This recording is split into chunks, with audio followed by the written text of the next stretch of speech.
Welcome back to Guitar Search Saturdays. This is episode 35, shot at Upwey Music here in Victoria, Australia. In the last few episodes, we were overseas, so it's great to be back on Australian soil. If you missed any of those episodes, I'll leave the full playlist in the description and also in the cards. If you do enjoy this particular series, please give the video the thumbs up. I greatly appreciate that. It really helps the channel grow. Upwey Music is an independent music shop and it's been around for as long as I can remember. I remember going into this shop about 15 years ago and it was still there then, so it's great to see the independent music shops still doing well even today. Upwey Music is a small store, but it features a really great collection of used and new instruments, amplifiers, and just about everything else. One of the things they pride themselves on is not just being another guitar shop.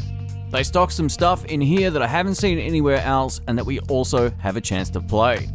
A huge thanks to Blair and Heinz for allowing me to come through and shoot this video. I really appreciate it. It's a great little shop and I'll definitely be going back, maybe for one of the amps that we see in this video. Anyway, it's a great little shop. If you're in the area, definitely check it out.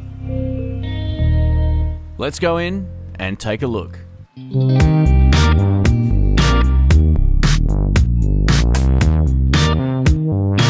Boom. As you can see, a wall full of guitars already, and this is just the tip of the iceberg. They also stock other instruments such as banjos and mandolins as well. But firstly, let's take a look at some amps.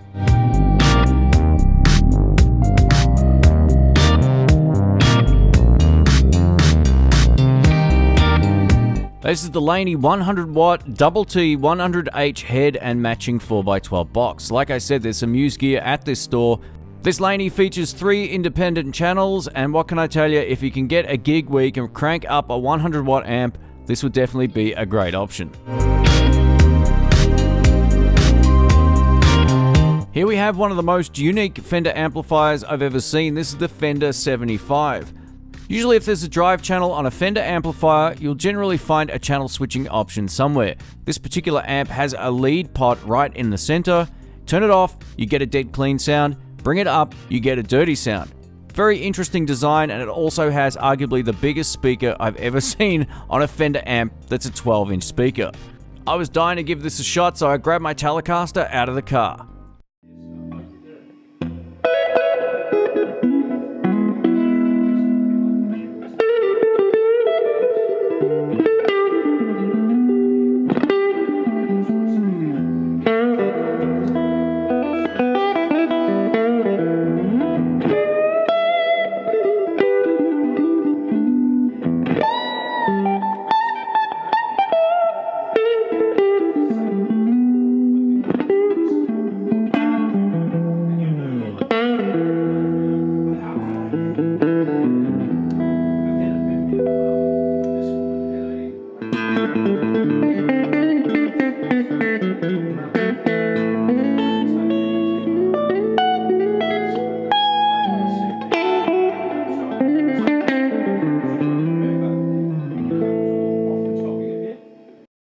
No doubt about it, that has to be some of the nicest and glassiest tones I've heard from a Fender combo.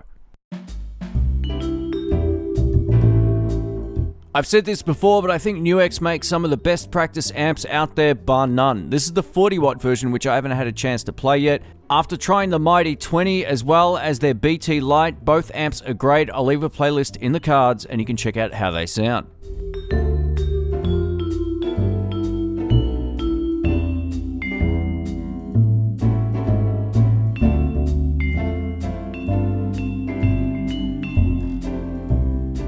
If you've been watching Guitar Search Saturday for a long time, I think this might be the closest thing we can find to a mega amp. It's roughly the same size as well. This amplifier is made from SX, and SX also makes some really cool guitars, and if you're into SX guitars, stay tuned.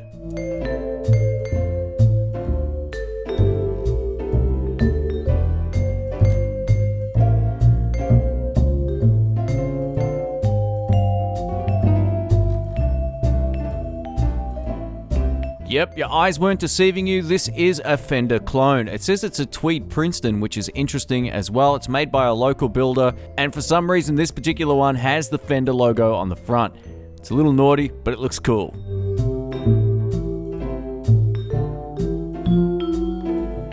Here's another amplifier I've never seen in person. This is the Mike Matthews Dirt Road Special. This is a small amplifier combo. This is an old school solid state amplifier, and it also has a phaser built into it as well, which is an odd combination, but Mike Matthews from EHX is a little bit of an odd guy.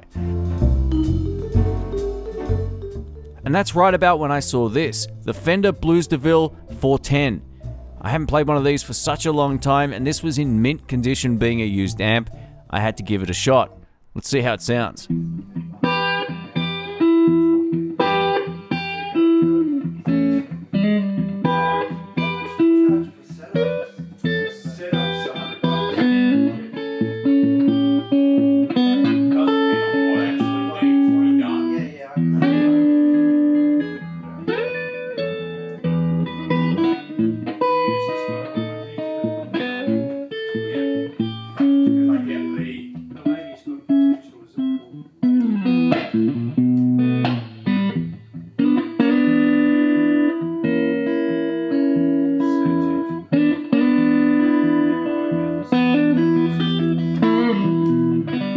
The Fender Blues DeVille has a really great tone about it. It's got that sort of mid-poke quality that I love in my little Hot Rod Blues Deluxe amplifier, where it would really cut a mix once you crank it up. It sounds a lot drier in terms of its reverb compared to the last Fender amp that we tried, but I really like this. I'm going to go back off camera and give it another shot.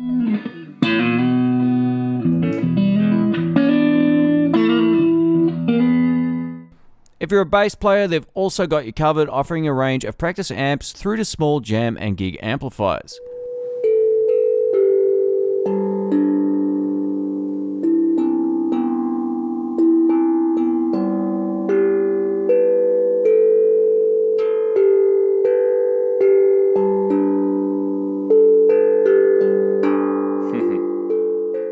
Those who are unfamiliar with SX guitars, they might be the best value for money guitars out there. I put these up, playability and quality wise, with the Squier Classic vibes. This Black Lefty VTG series Strat is one of the ones I've owned personally, and I sold to a guy recently who wanted it for a modding project. I then got an email from him saying, I don't need to mod this, it plays and sounds great. I said, absolutely, if you miss my videos, I'll leave a link in the cards. As you can see, the retail price is around $239. A Squier Classic Vibe in Australia is almost pushing $1,000.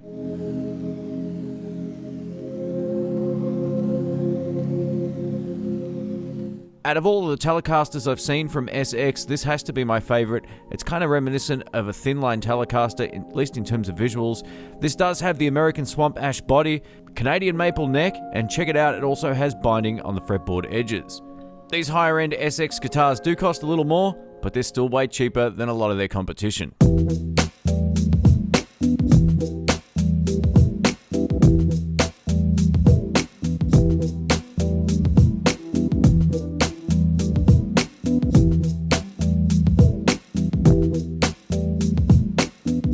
Tokai guitars go way back, and their heritage started back in Japan as the original lawsuit guitar. No kidding, I've been a huge fan of these instruments for a long time. I still have two in my collection, my ES335 and my Love Rock, which is based on a Les Paul. You see them in countless videos.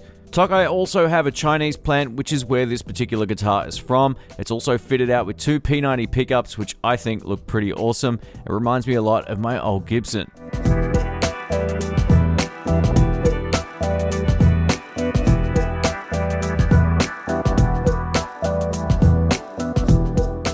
In Australia, it's common knowledge amongst the guitar community how great Greco guitars are.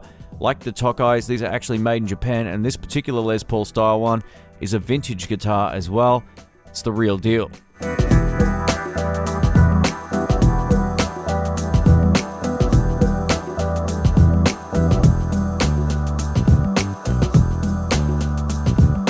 As you can see, there's plenty more guitars on the wall. There's a couple of special ones that I definitely want to show you. Let's check them out.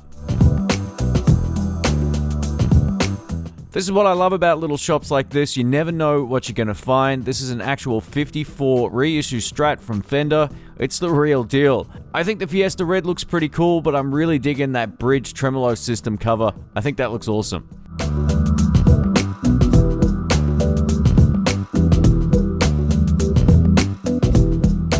Here's a guitar I've never seen before. I had to stop and check it out, being that it was this hot pink finish. I thought it looked pretty wild. Maybe not for me personally, but it still looks pretty wild. It's from a company called Spear, and the model is a Tomcat. With a guitar this funky, I hope it comes with the matching pants. I could be wrong, but I think the last Hofner electric guitar that I saw was probably at Just Music in Germany. It's great to see another ES335 style guitar out there. It is quite a bit different in terms of its shape. I gotta tell you though, that black finish is something pretty cool.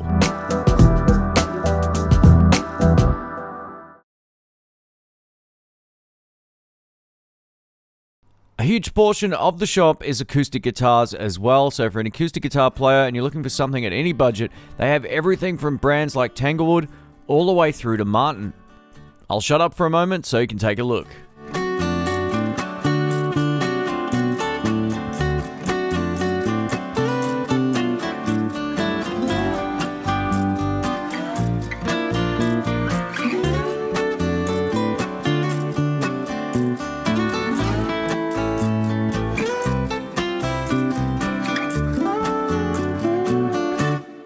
I know I've said this before, but I really feel like Cort acoustic guitars are highly underrated. Some of the lefties I've played over the years have actually outperformed my old Maton acoustic guitar. When I spoke to Upwey Music about being left-handed, Heinz said he always likes to have a couple on hand just in case. It's a good move.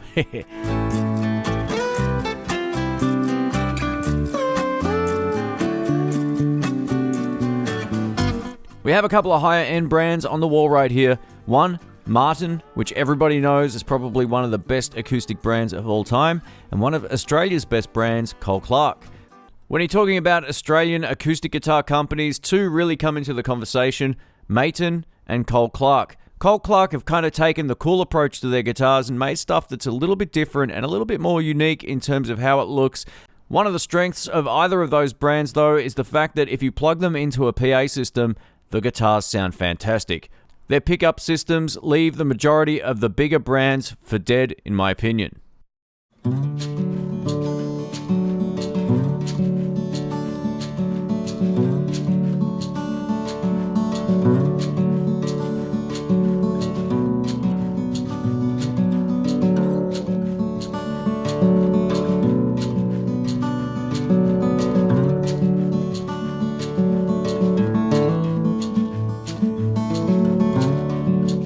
I think the last cowboy guitar I saw was actually Jerry's Lefty Guitars in Sarasota, Florida. He actually had a left-handed one of these. These are from the 1940s or 50s, somewhere around there, and it's not a guitar that you see come up very often in shops. Very cool.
One of the great things about Upwey Music is they also support some local pedal builders.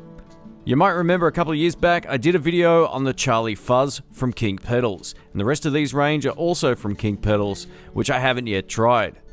This pedal in the center, yep, you guessed it, it's another clone.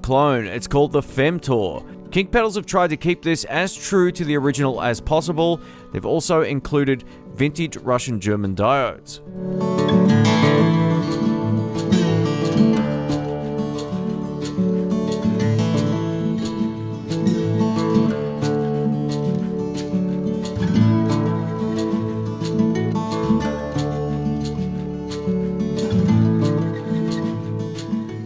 And that wraps up another Guitar Search Saturdays. A huge thanks to Upwey Music for letting me go through the shop and film this episode. I really appreciate it. It's a great little shop. If you're in the area of Upwey or up in the Dandenongs, go check it out. They do cater to more than just guitar players, so if you're a keyboard player, you're looking for a ukulele, a mandolin, a violin, or even a piano accordion, go check it out.